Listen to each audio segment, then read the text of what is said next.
Happy holidays. Want to give your host a gift? Consider subscribing, rating, and reviewing the show this holiday season. It really helps the show grow. From all of us at Believe, have a Merry Christmas, everyone, and a happy holiday. Looking for these better days. It is Monday, December 22nd. I'm Scott Seidenberg. Here's what you need to know to make today a better day. You know, Mike Tomlin's never had a losing record as the head coach of the Pittsburgh Steelers, and it ain't going to happen this year. We'll talk about everything we saw in NFL Sunday, Week 16, and preview Monday Night Football coming up tonight with, of course, a same-game parlay. Mackenzie Rivers joins me on this episode of Better Day, presented by FanDuel. And, Mac, we had quite the exciting Sunday of NFL action. Let's start with last night's game, though. It's freshest in our minds, and it was a come-from-behind victory by the New England Patriots, beating the Baltimore Ravens 28-24.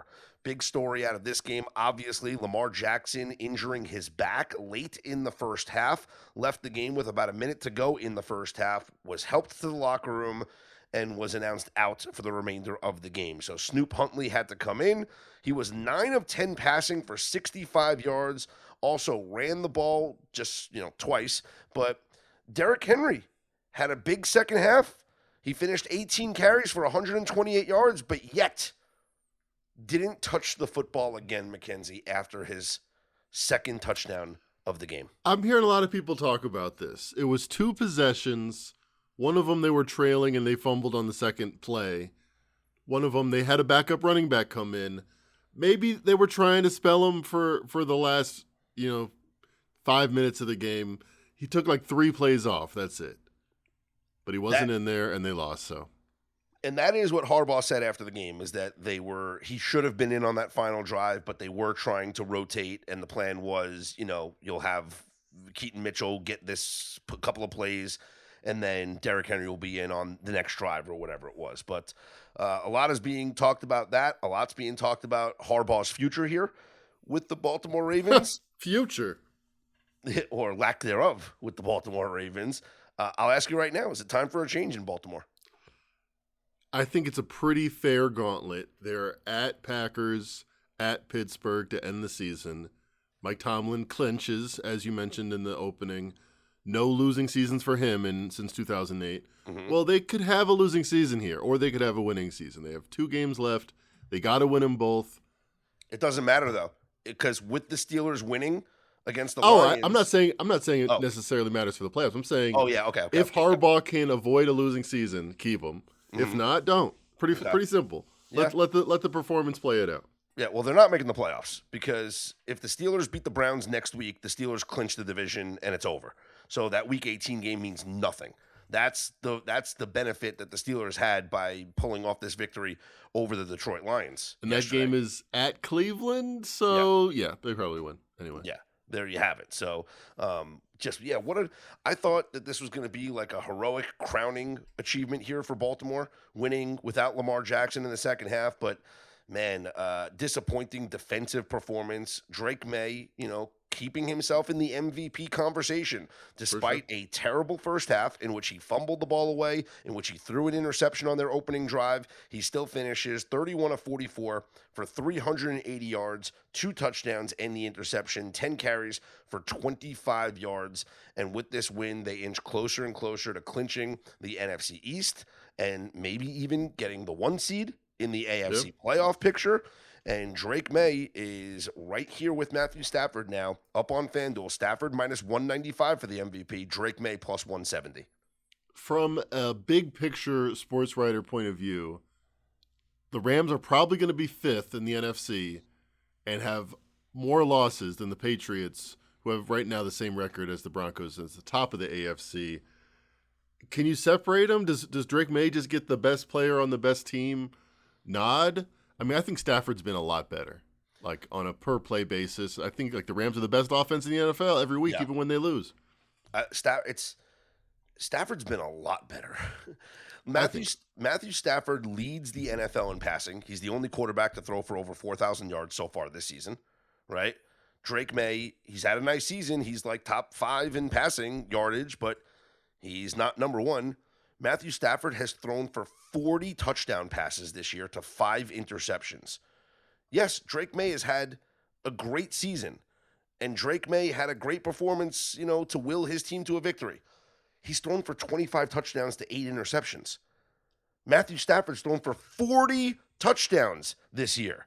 He's going to lead the league in passing yardage. He's going to lead the league in passing touchdowns. He's going to have the fewest interceptions of the qualified starting quarterbacks, right? How is he not the MVP? I don't think this is even close. And I think we're actually getting good value on Stafford right now, minus 195.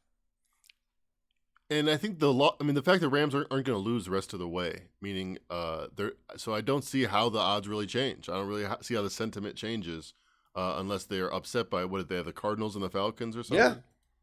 Yeah, I don't see it. I mean, Drake May's a great story. He's not having a better season than Matthew Stafford. Stafford's the MVP. These odds obviously are. Who do you believe in the AFC right now? Broncos, Patriots, The Jaguars. Let's talk Let's about look at the it. conference odds here. Broncos plus 350, Patriots essentially the same odds at plus 360, Bills 4-1, Jags plus 550. I mean, what the Jaguars have done is so freaking impressive. Now, I know we're kind of going out of order here, and we're kind of, talking about a multitude of topics in one conversation, but that's the way it's kind of going to go here on the show. What the Jaguars have done is just so incredibly impressive. They are now, and I saw this tweet last night from Evan Abrams of the Action Network, they have the best record, the best team total. They've gone over. They're the best in the NFL. Really? Yeah. They are now 12-3 to their team total going over this year. And they're 7-0 to their team total going over on the road. They're 10-5 against the spread this year.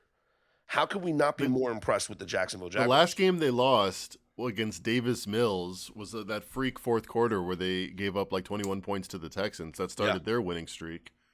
So the last team they lost to is 7-0 in the last 7 weeks.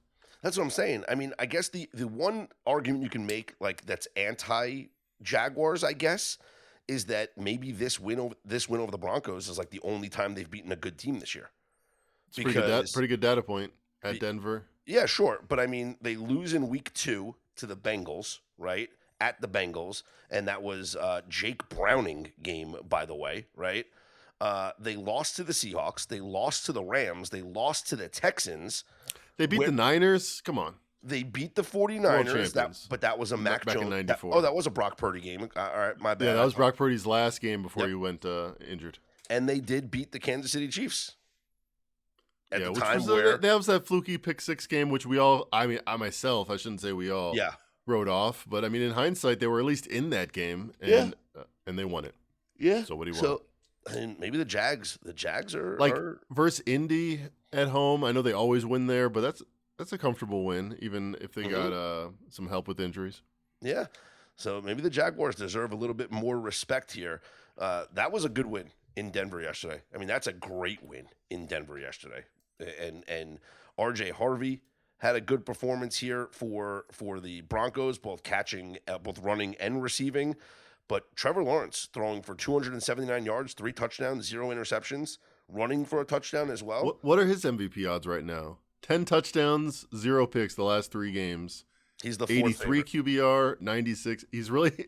I was kidding, but he's been good. It's 50-1, but it's still the 4th favorite. Wow, that says something. Yeah. With the win last night, by the way, the Patriots winning last night, Mike Vrabel is the favorite to win the Coach of the Year award. You and I have had this discussion before. Kyle Shanahan's the Coach of the Year, and it's not even close, in my opinion. It's not even close. I understand. It's so hard to assess. I mean, it's like story of the year. They should just call it like narrative of the year. Exactly. We like this team of the year. Exactly. So the winner of this award is going to be the best story of the year. The Patriots are a great story. Mike McDonald's the second favorite. The Seahawks are a great story. Heck, it's almost always a new coach. Yeah. What does that say? Ben Johnson's there. Yeah. Great story of the Chicago Bears, right? Great story. Liam Cohn is actually plus 850. He's a long shot, but the Jags are a great story. Kyle Shanahan at plus 350 to plus 400. All I'm saying is, How many teams in the NFL can finish 13-4, be the number one seed in the NFC, and have no wide receiver, lose their best pass rusher in Nick Bosa, lose their best linebacker in Fred Warner, have their starting quarterback make only half the starts this season, and still win 13 games and are the number one seed in the NFC? How is that not the best coaching job in the NFL? I mean, come on. Either you're going to give credit to John Lynch, and I don't think he's very high in circles right now, or you're going to give credit to Kyle Shanahan. I don't think the team, player for player, I don't think every player that steps up is an all-pro. Although Ricky Pearsall, you say we don't have a receiver. I know he's not playing Monday night, but when he's been in there, man, that guy's good. When? What do you mean? He had a couple of no-shows the past couple of games. Exactly. That's why he's a secret weapon. He doesn't reveal his downfield threats. All right, let's talk about the other results here from yesterday. The Bills escape against the Browns 23-20. Chalk this one up to the Trench Report, who said that the Bills and Browns was one of the closest games of the week, and it turned out to be that way, where Cleveland comes back, and it's 23-20 is the final. Shedeur Sanders, 20 of 29 passing, only 157 yards, though, through the air. He did run the ball pretty well, 4 carries for 49 yards, but he took a couple of bad sacks that put his team in a bad situation there late in the game. James Cook absolutely dominated, 16 carries for 117 yards and 2 touchdowns. Was this performance concerning for you from Buffalo? It's funny. You had showed me like a 7-game parlay ticket or teaser ticket. And as soon as it came to Bills minus 3.5, I'm like, 3.5? Scott, they're going to win by 3. Yeah. This was par for the course. They get up early after giving up the first touchdown. They come all the way back, have a two touchdown lead, and they hold on. Josh Allen, 130 yards, but I don't know. I'm not downgrading him too much. Well, the whole game changed for them after Josh Allen hurt his foot. So right, Josh Allen hurt his foot. He had the x-ray at halftime. The x-ray came back negative, and they were like, he's fine, and he's playing in the second half. But their whole offense changed after Josh Allen had that quote unquote and they were just getting out of Dodge. They weren't doing much. But Myles Garrett, by the way, half a sack away from the record. That was not a half a sack. That's the biggest Fugazi half sack I know, right? See. Because Josh Allen falls down. I touched him right afterwards. I know. It's unbelievable. Was he down? If he would have fumbled, would it have been a fumble?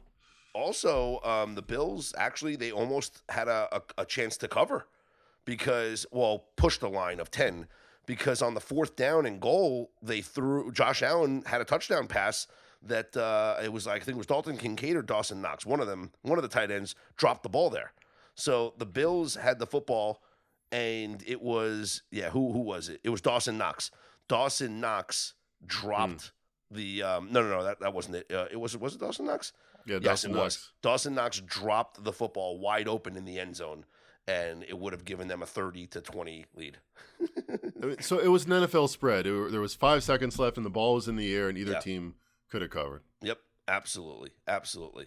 Chargers blow out the Cowboys 34-17. This was a game where the market move was correct. The market completely moved against the Cowboys after the Eagles won on Saturday, eliminating the Cowboys from postseason contention. We talked about no Quinn Williams, meaning like which running back do we go over, Omarion Hampton or Kamani Vidal? I chose Vidal. Vidal left the game early with a neck injury, or else I'm pretty confident he would have gone over. Omarion Hampton, 16 carries for 85 yards and a touchdown. He went over rather easily. So Vidal finishes with 5 carries for 11 yards before he left the game with the injury there. So Chargers get the win. They're now 11-4 on the season. Big win over Dallas. Are you a believer in the Chargers in the playoffs, Mackenzie? A little bit more. This is against the Cowboys, so it comes with a grain of salt. But they hadn't done anything offensively against the Eagles despite the win, and against the Chiefs despite the win. So it's up arrow for the Chargers. This is what we needed to see. The offense with Hampton back, now Vidal's out, but with the receivers, they have to score 30, a couple times in the playoffs. They're not going to be holding teams under 20. Yep. All right. Elsewhere yesterday, speaking of market movements, by the way, I know one of our subscribers, Jake, hit me up on Twitter, and he wanted us to acknowledge like how wrong the market has been on some of these moves. And I guess he was referring to the Ravens game last night, because with the Steelers beating the Lions, and we'll get to that game, it meant that last night was essentially a must-win for the Ravens, right? Because they couldn't afford to lose, because now they're in the situation that we just talked about earlier, where the Steelers clinch the division on next week, and the Ravens are no longer in control of their own path. The market steamed the Ravens accordingly. Like, it went from 3.5 to even 4 to 4.5, back down to 4. To, like, market was moving on the Baltimore Ravens, and the Ravens don't win. Market. Yeah, Lamar Jackson goes out and they still Sure. get a 10-point lead. It's hard to say. Yeah, sure. Was Tyler Huntley worse? I think a little bit. There was that fumble. Yeah, sure. The market movement on Denver, though, pushing Denver to a 3.5-point favorite. Yeah. That was obviously the wrong move there. And then what else? What else was a market move? Oh, the Lions. The Lions going up to 7.5, and then losing outright to the Steelers. There was also money on Chicago for the Saturday game. Again, I thought my contrarian Packers money was much wiser, but we'll see. Let's talk Didn't about work that out. Steelers win over the Lions. The Lions defense, what a disaster. I mean, there were times where I was sitting here. It's crazy. I'm sitting there watching the game at Circa because, I'm about to do my show. And I'm like, the whole first half, I'm thinking to myself, man, the Detroit offense is broken, right? Like, what is going on? Jared Goff can't do anything. Jahmyr Gibbs can't do anything. Where's Amon-Ra St. Brown? Like, this offense is completely broken. And then in the fourth quarter, I'm like, man, this Lions defense is completely broken. Like, they can't come up with a stop. Jaylen Warren, 14 carries, 143 yards. He had 2 separate 45-yard touchdown runs. And it's crazy that the Lions actually had a chance to win this game thanks to a missed field goal by the Steelers at the end and a couple of fortunate penalties, but then the penalties wound up hurting the Lions as they actually scored the go-ahead touchdown twice, and both times it got called back for a touchdown. The first one was a pick play on the goal line where Amon-Ra St. Brown catches the touchdown pass, and they say that it was a pick play, so it pushed him back. And then the final play of the game, Amon-Ra St. Brown gets called for a push-off, obvious pass interference. He catches the ball, and then I thought his forward progress was stopped and the whistle was blown, but no, he pitches the ball back to Jared Goff, who runs it into the end zone, and the ruling was a good touchdown. However, offensive pass interference negates the touchdown, and because there was no time left on the clock, the game ends because the game. So the whole Jared Goff diving into the end zone lateral portion was mute. Yes, because once there's a penalty and there's no time left, the game ends. Because the game you can have an untimed down when the game, because the game can't end on a defensive penalty. Yeah. But an offensive penalty ends the game. So that was ridiculous. I will say on that pick play though, the first touchdown. How many times have we seen the Kansas City Chiefs get away with that and then they don't call it a pass interference? Remember that play earlier this season where they actually got called for the OPI, and then Mahomes, you hear him on the microphone going, "We get 2 yards. We get 2 yards. 2 yards." And then the refs pick up the flag. They pick up the flag. They get 2 yards. They should have announced that on the broadcast. Yeah. So like I thought that was pretty ticky-tack for the Lions to get that call there. So the game goes over by 1 point, Yeah. 53. Therefore, it's all the defense's fault. Because if it was 51 and it went under by 1 point, we'd say, well, what's wrong with their offense? It was pretty balanced underperformance. And look at the rushing numbers. Steelers, 27 rushes, 230 yards. Yeah. Lions, this got to be lows for Dan Campbell. 12 rushes, 15 yards, 1.3 yards per carry. When you get the credit for being the tough CEO type that brings in the good coordinators but establishes a culture, this is going to be the first year without the playoffs, likely. They're plus 950. Yep. Do we give the great Dan Campbell a pass? 1 year didn't come together without Ben Johnson? Or are we worried? No. I think you get the 1 year pass because I think that every concern that everybody had for the Lions coming into the season, the reason why people were betting their win total to go under, the reason why I bet their win total to go under. Which cashed, by the way, with this loss. Yes, was because of the loss of both coordinators. and the transition that occurs. Also, the loss of Ragnow on their offensive line and replacing multiple offensive linemen. There was going to be turnover with this team. We saw it in week number 1 against the Packers, and then it got forgotten when they won it. They blow out the Bears, they beat the Ravens, and everybody forgets about it. But this team has been widely inconsistent this year, and it has shown to the point where Dan Campbell took over the play calling responsibilities. Right. Like, that's never a good sign when you're changing play callers. The Rams fired their special teams coordinator. What's the record of in-season coaching changes? I don't remember a lot of good happy endings when that stuff happens. Exactly. It just feels like scapegoating, right? It feels like someone's trying to take the blame, or they're trying to push the blame on somebody. By the way, with Jahmyr Gibbs scoring that late touchdown in the fourth quarter, he now avoids not having a touchdown in back-to-back games for the first time since his rookie year. So December of 2023 was the last time Jahmyr Gibbs went back-to-back games without scoring a touchdown, and he was at risk here up until the final couple possessions there. Even though he was like over minus 300 to be an anytime touchdown, you knew it was like the number one most bet touchdown prop of the day, because everyone was like, that might have been the loudest Circa was the entire evening. Because everyone's like, no way he doesn't go. He goes 2 games without scoring a touchdown. Crazy, right? Kudos to you, Mackenzie. The Titans alternate spread was the way to go. I didn't play it because I didn't think we were getting enough value. What did I say, 20-9? 26-9. But we said play the minus 6.5, play the minus 9.5, because if the Titans win, they're going to win. They're not going to win by 1. They're not going to win by a last-second field goal. Like, if they were going to win against the Chiefs, they were going to win against the Chiefs, and that's what they did. Obviously, this game looked way different after Gardner Minshew goes out. Minshew tears his ACL. Chris Oladukin had to come in at quarterback for the Kansas City Chiefs, and I know I say this all the time when I'm watching NFL players, and I'm like, wow, this guy, this quarterback, he does not deserve to be in this league. Like, South Dakota's own.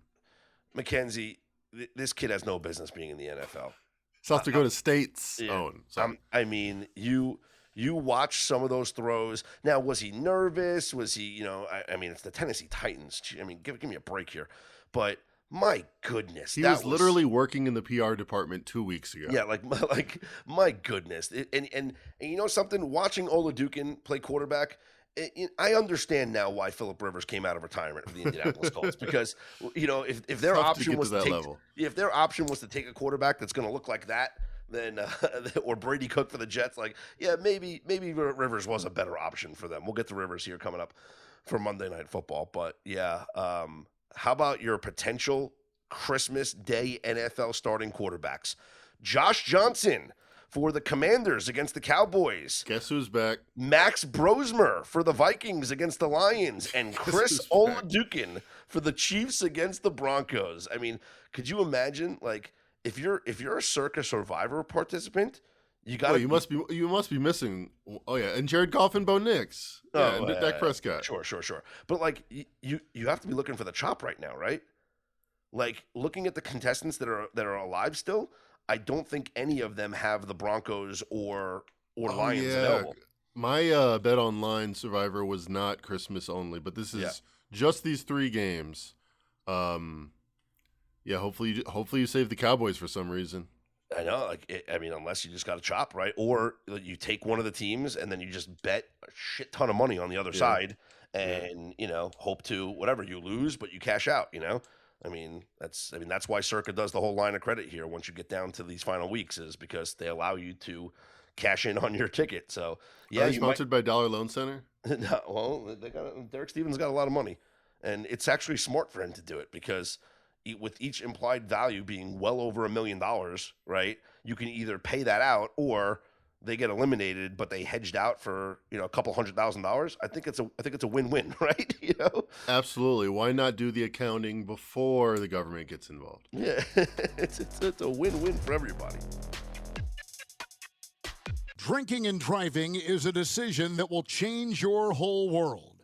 Things will never be the same once you get a DUI, because legal fees and time in court are just the beginning.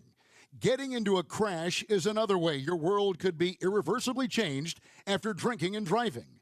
Your vehicle may not be the only thing that gets damaged in that crash. You could face a life-altering injury or even death. But you're not the only one who could face those consequences. Your decision to drink and drive could permanently change someone else's world, whether you injure them or leave their loved ones grieving. The next time you're out drinking, call a rideshare, a taxi, a sober friend, or a designated sober driver. Always plan for a safe ride home.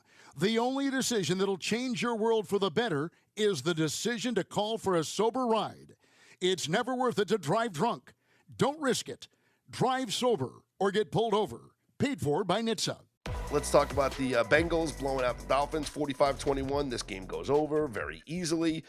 Your Devon Achane prop, Mackenzie, died a horrible death thanks to a holding penalty. I was very upset about this. Achane took a long catch and run that was, I mean, it was glorious. He got all the yardage you needed on one reception.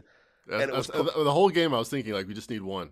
And he got it, and he did. And it was called back for a holding penalty. And I was like, you got to be kidding me. I thought the prop was dead in the first drive of the game. When you have a 45 rushing touchdown for a running back and you bet his receiving yards over, yeah. It's like, all right, he's either he's going to have the greatest game ever played by an NFL player, or I didn't get this one. Yeah, I mean, when I watched that live, I was like, good yeah, call.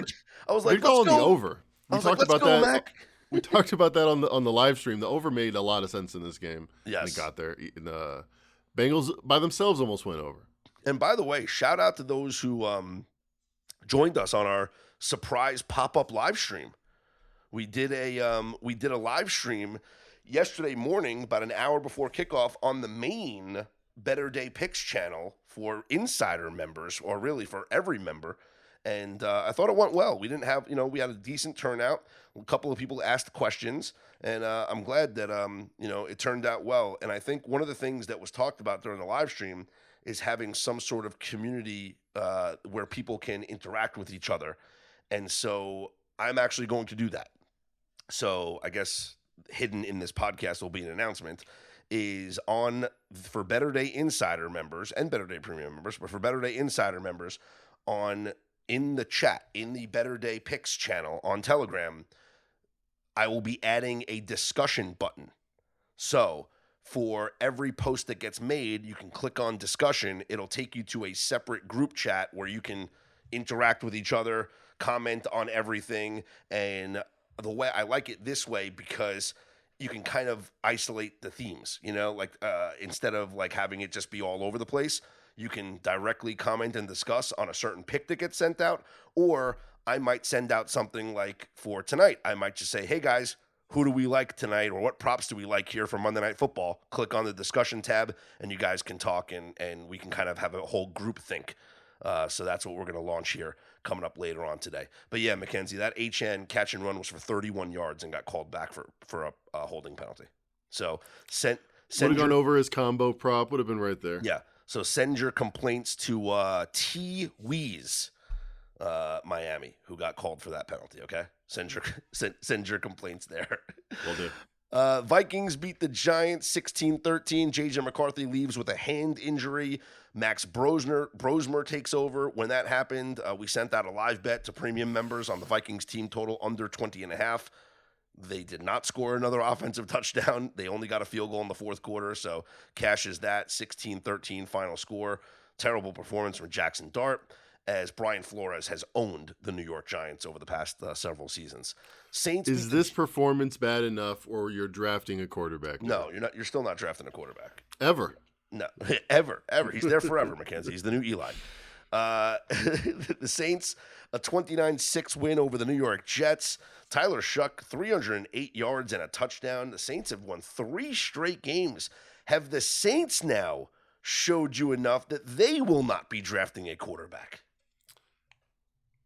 I think they won't, and I think they're going to hope Tyler Shuck just works out.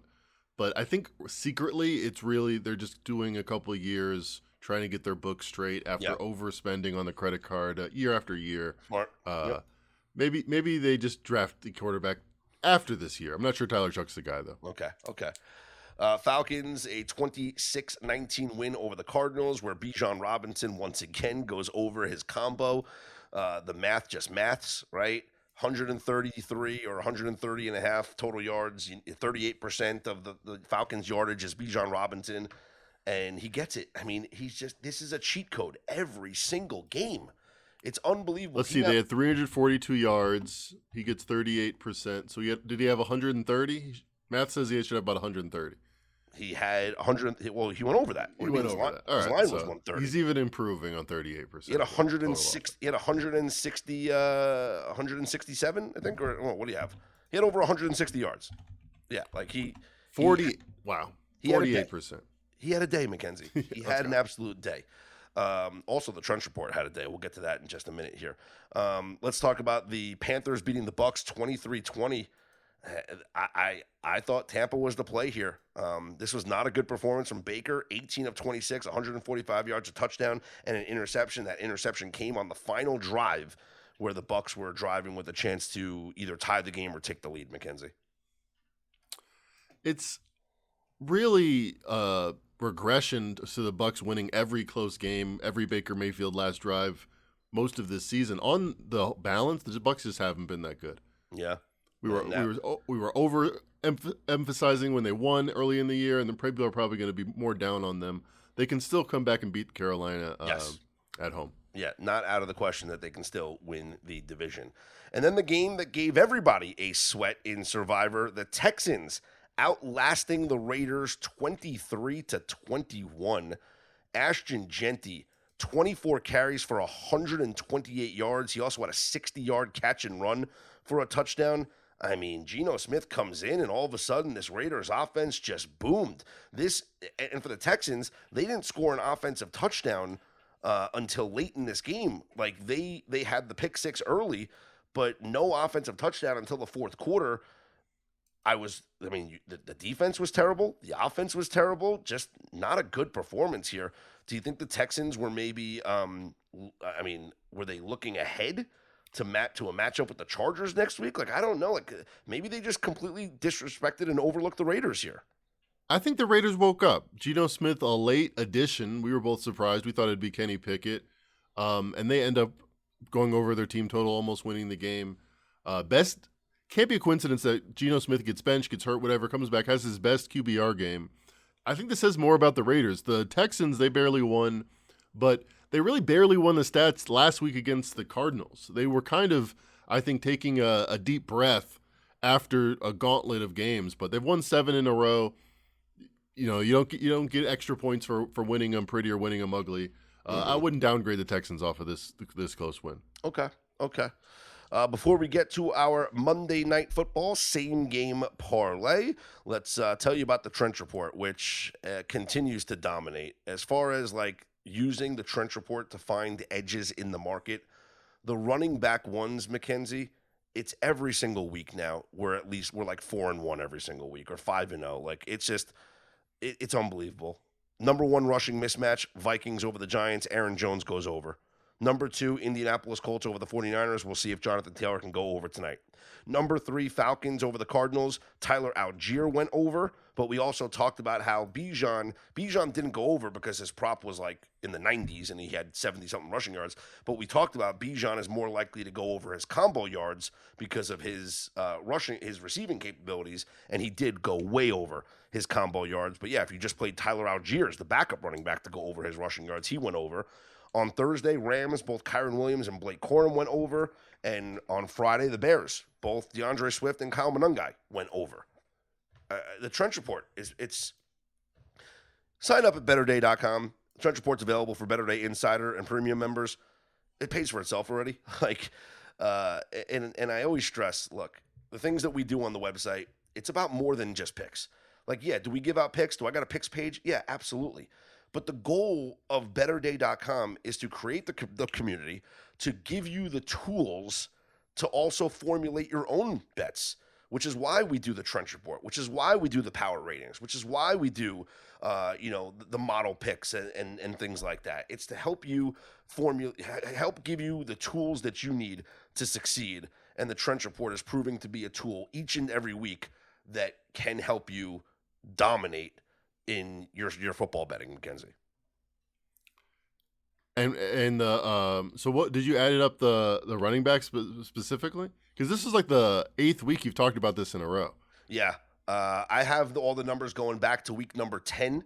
And then I have to go back to the 5 weeks before that to see how the running backs did. But yeah, like over the past couple of weeks, if you just looked at the RB1s, if we don't count Bijan here, I guess we're saying we're 3-1 this week with one more pending. So it could be 4-1, but last week was 4-1. The week before that was like 4-1. The week before that was 5-0. Week before that was 4-1. Like it's just, yeah, there's different ways. And now somebody pointed out something on the group chat, that we had today on the live stream, playing the combo rushing yards for the running backs has gone over. And so, available at DraftKings. And so think about this. So with the Falcons as the number 2 mismatch this week on the Trench Report, or in the number 3 mismatch in the rushing mismatch, right? Great point. You could have, so Bijan didn't go over, but if you played the combo rushing yards over, you won because Tyler Algiers went over by a significant margin. So he compensated for Bijan not going over.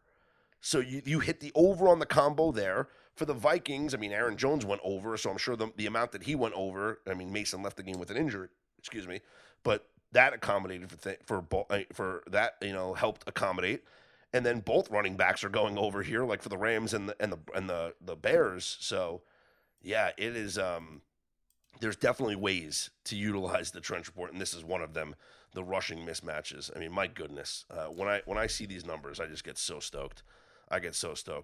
And like that's the thing. Like, am I including all of these on the picks tab? Like, no. Like, because I mean, this is like we provide this tool for you guys, so use it as you will. My recommendation for using it is to do the RB1 props. So I know some people will be like, well, they're not on your record. Well, like they are every single week because we have them. We're playing them. You should be playing them too. We give it to you every single Wednesday. Subscribe at betterday.com. Okay, Mackenzie, let's build us a same game parlay for Monday Night Football, courtesy of our friends over at the FanDuel Sportsbook. And let's start with the anti-correlation that hit last week that will hit again tonight. And we're talking about Monday Night Football, of course, between the Indianapolis Colts and the San Francisco 49ers, with the 49ers a 5.5-point favorite up on FanDuel, total of 46.5. So what you're saying is we're going to the Trench Report? No. Okay, I was thinking you were going to say Jonathan Taylor over despite the Niners covering. Oh, well, look that at anti-correlation. I mean, I love it. Let's do it. Let's build that. Leg number 1, 49ers minus 5.5. Right. It got dinged because no Pearsall, but I still think we win by a touchdown. And leg number 2, Jonathan Taylor, his rushing yardage is 97.5. I think instead of the rushing yardage, you got to go combo yards. He takes one screen pass to the house, Because Phillip Rivers can't throw it much further than the running back position. So. Which is why there's an anti-correlation here that we're going to dominate. But Jonathan Taylor, let's go over 125 combo yards, right? All right. Yeah, that's the minus 110 number. Yeah. So that's plus 321 on the 2-leg negatively correlated same game parlay. Nice. That's a big negative correlation from plus 260 to plus 310. Well, we're going to get another prop here that is going to add to this negative correlation. We're going to go under 157.5 Phillip Rivers passing yards. I guess it's negatively correlated because they're going to be down, but yeah, they're expected to be down. They're going to be down. It's still going to be a low possession, low scoring game. I think we get this under. Yeah, makes sense. Now we're at plus 648. Okay. What is the final leg of this same game parlay, Mackenzie? All right. Let me see. What would really make it pop? Maybe Christian McCaffrey under rushing yards. Maybe they throw to him rather than. It's low. It's at 59.5. Okay, I'm seeing 61.5. Yeah, maybe too low. Mm-hmm. Yeah. Man, they really price in like my first instinct. Like, they'll run him a little bit less than usual, but 60. That's a low number for him. Yep. How about let's go Tyler Warren, the tight end, over 3.5 receptions. So Phillip Rivers has got to go. He's going to be throwing to dunks. Taylor. He's Yep. going to be throwing to Warren, but he's Yep. not going to be throwing much other than that. Yes. Plus 15-14. I see the game. I Yeah. see the game in my mind's eye. I'm going to give you guys, there's multiple parlays here because one of them we actually can't build on FanDuel, but I'm going to tell you about it. But this is the one that we are building on FanDuel right now. Brought to you by FanDuel. 4-leg same game parlay. 49ers minus 5.5. Jonathan Taylor, 125 plus rushing and receiving yards combo. Phillip Rivers under 157.5 passing yards. Tyler Warren over 3.5 total receptions. That is plus 15-14 on the FanDuel Sportsbook. Now, the negatively correlated same game parlay that FanDuel does not let you parlay, other books do, and we're going to build this on another book right now, is we are going to do what cashed last week, which is Phillip Rivers over completions and Phillip Rivers under passing yards.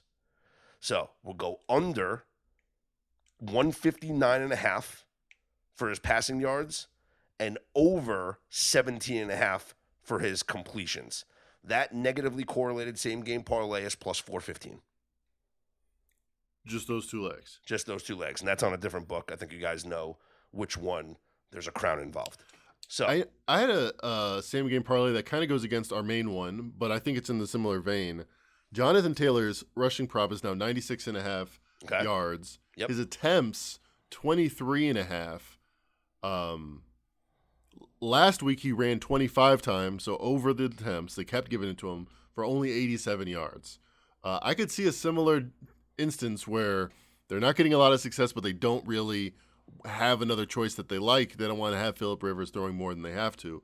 So that's got to be like the most anti-correlated, just two-leg same-game parlay. Jonathan Taylor under 96.5 rushing yards, over 23.5 rushing attempts. I like it. Give me 6-1 on that. How much is it? I don't know. Okay, I'll tell you how much it is. So if we go over, again, I'm on that other book right now, over 23.5 rushing attempts, but under 96.5 rushing yards, plus 550. Yeah, right? My goodness. Yeah. Mackenzie, if we combine all four of these, It tells a story. It my makes sense. goodness. Oh my goodness. Oh my goodness. Oh my goodness. Oh my goodness. Oh my goodness. If we go, the 4-leg same game parlay is plus 3,000. 30-1. Let's go. That happens. This happens. That's under 96.5 rushing yards for Jonathan Taylor, but over 23.5 rushing attempts. What was it? Was under 159.5 for Phillip Rivers and over 17.5 for Phillip Rivers. This reminds me of that Patriots Jets game where it's like it's going to be 27-14. It's going to be 27-14, which some guy had a $20 ticket that paid $4,000. This would be a similar type of return. So 30-1, $30 wins what? 900. Not bad. The reason now this came in last week. Phillip Rivers had 18 completions for 120 yards. Yes, the Taylor came in too. And Taylor came in last week as well. The reason why it's going to happen again here is because there is familiarity here with the Shane Steichen Indianapolis Colts and the defense run by the San Francisco 49ers. One, you have Robert Saleh running the defense for the 49ers. Sauce Gardner is now on the Indianapolis Colts. Now, Sauce Gardner is not going to play in this game. But if you don't think that Sauce Gardner's been in the meeting rooms all week telling everybody the schemes that Robert Saleh likes to run, then you're very naive. The other aspect of this is that it's not just a Robert Saleh-led defense. It's a Gus Bradley defense. And Mackenzie, you'll know that. Gus Bradley is the assistant head coach here of the 49ers, who is heavily involved in the defense. And he was in Indianapolis for a while. Like, they know about Gus Bradley's defensive tendencies. He was their defensive coordinator up until last season. So Shane Steichen knows how Gus Bradley likes to coach his defense. And what they know is that the Gus Bradley defense, the Robert Saleh defense, is almost like a bend, don't break defense. Oh, for sure. Yeah. They allow you to dink and dunk underneath. They will not give up anything over their heads deep. They will let you dink and dunk, and they will tackle you immediately after you catch. So they rally to the ball. There's not a lot of yards after the catch, and there's no deep shots. And this is why I love the Phillip Rivers over completions, but under yardage, because it's going to be a lot of short passes and high percentage throws that will be racking up the completions, but there won't be any downfield attacking. And this is why my best bet is the same best bet that we had last week, which is the under longest completion for Phillip Rivers, under 26.5 yards. Okay, so they adjusted it a yard from the close of last week. Yes. A couple yards from the open. It's not enough. I think you're right. I mean, in the modern NFL, this isn't crazy. Tyler Chuck went 5 straight weeks without a 20-yard completion. Yeah. Phillip Rivers went last week without a 25-yard attempt, I don't think. No so attempts were over. Crazy. He had nothing was over 5 yards, I think, or over 10 yards. Yeah. Downfield. Yep. Yeah. On FanDuel, actually, it's 27.5 minus 130. So that's the official play. That's the best bet of the best bets, is Phillip Rivers under 27.5 yards for the longest pass here on Monday Night Football. All right, that'll wrap things up for the NFL conversation. Before we head out of here, Mac, we do have a pretty busy slate here on the NBA on Monday. Obviously, it gets bigger as we get closer and closer to Christmas. I know you're going to be putting together a Christmas NBA model article for our members here up on betterday.com. Any games here on the slate on Monday that jumped out to you when you looked at the initial opening lines? Yeah, the Pistons at 4.5 at open, moved to 5.5. Portland has fallen and they can't get up. I feel like that's going to close north of 6. Okay. So we will track that certainly to see what happens here with that spread movement. If there's any best bets, we will send them out to you guys, of course, from Mackenzie. And then we have NBA today. We have NBA tomorrow. No NBA on Wednesday, Christmas Eve. But then we have the 5-game slate for Christmas Day. It's Christmas time in Hollis, Queens. And we're going to bet the Knicks and Cavs to go under in the first half. So, come on, Mac. We know we love the noon tip-offs on Christmas to go under, right? So it's a tradition like no other. It is. We'll get to that coming up here later on in the week. You can always hit us up on social media. Follow Mackenzie at Mac and Rivers. You can hit me up at Scott's on Air. And here's hoping you make today and every day a better day.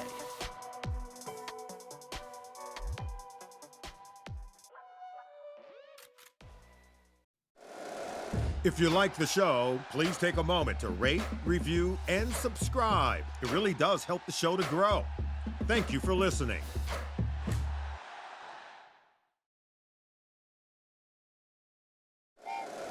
Happy holidays. Want to give your host a gift? Consider subscribing, rating, and reviewing the show this holiday season. It really helps the show grow. From all of us at Believe, have a Merry Christmas, everyone, and a Happy Holiday.